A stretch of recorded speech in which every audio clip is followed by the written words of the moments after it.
join me in the Bluebird once more. I'm currently heading towards DFTR Automotive in Dudley, who are going to fit some new dampers to Project Bluebird.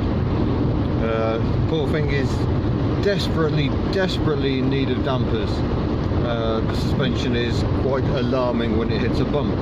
So, having just experienced the transformative effects of new dampers on the 2CV, it's time for the Bluebird to experience the benefit. And this confirms just how knackered it is. Look, no resistance in the slightest. So that is the near side front strut. The offside one does have some resistance in it, but better change them as a pair. So we've got spring compressors on, so we can dismantle the strut. So here's the first one, already done. This is the offside. Getting ready to fit back in. Here we go then. New dampers on a Bluebird. Oh, already that's feeling better. So the dampers I've got fitted are KYB gas dampers. So the hope is that they will be a bit more responsive. I mean, they're not going to transfer this into some almighty sports car. That seems very unlikely. But they should certainly add an element of control it never had before. Oh yeah, you can hear the bumps, you can feel the bumps, because it's not the best suspension in the world. But no longer does it feel like I'm going to go flying off into the scenery. This is the first initial test drive. So this is my first experience of the dampers, but it's all 30 miles an hour around here. So the real interest will come on my drive home. Well, it must be said, the damper replacement on the Bluebird has not been as emphatic as it has been on the 2CV. That's because the 2CV rode better than the Bluebird when both cars were new.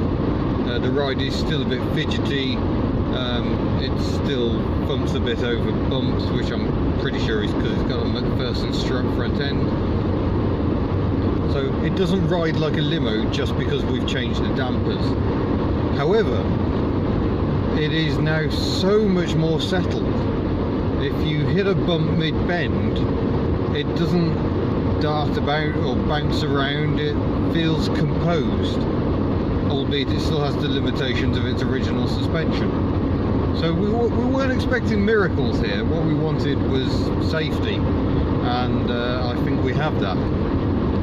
Still a few miles to go before we get to Wales. Well, actually no, there's a few hundred metres until we get to Wales. But until we get onto proper Welsh roads where I can start chucking it around and see what difference it's made to the handling. In terms of the job itself, there is a reason why I drove all the way to Dudley just to have the dampers changed. You know, I could have done the job myself at home, perhaps. But the main thing that prevented me was the need of spring compressors.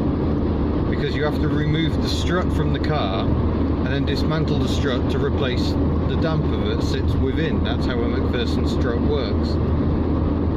And that's a scary business, to be honest, because well, when you start compressing a road spring, there is so much potential energy in it. And genuinely they can go wrong and spring off and cause all manner of havoc and even kill you. So don't piss about with road springs. But the biggest challenge was because this car is a saloon, you have to remove the rear seat to get access to the rear upper mounts. Strut suspension on the rear as well. A lot easier on the hatchback, or if you've got a particularly plush saloon which has the folding rear seat. This is an LX, it doesn't have that. And the rear seat was a bit reluctant to be removed. I doubt it ever has been removed since some bloke up in Sunderland fitted it in 1989. So bit of a challenge, but we got there in the end. And then struts out, new dampers in, all's a good one. So yeah, it took about 4 hours. Quite a lot of that time was spent trying to get under the rear seat, but the difference is definitely very clear. See, I can hit a bump and not have to fear.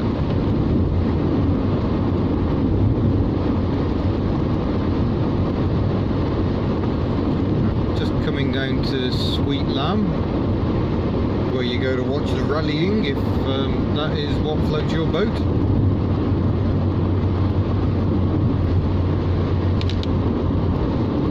Getting a bit tricky now. It is properly damp, so I'm having to rein it in just a little.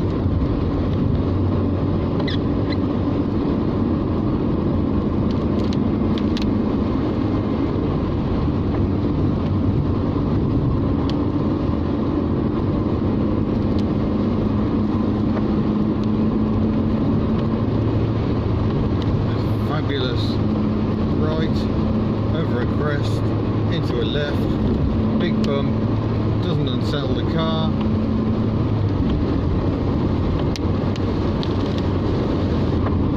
Still rolls too much at the back end for my liking, but overall I think we can say this is a much better car than when I left the house this morning.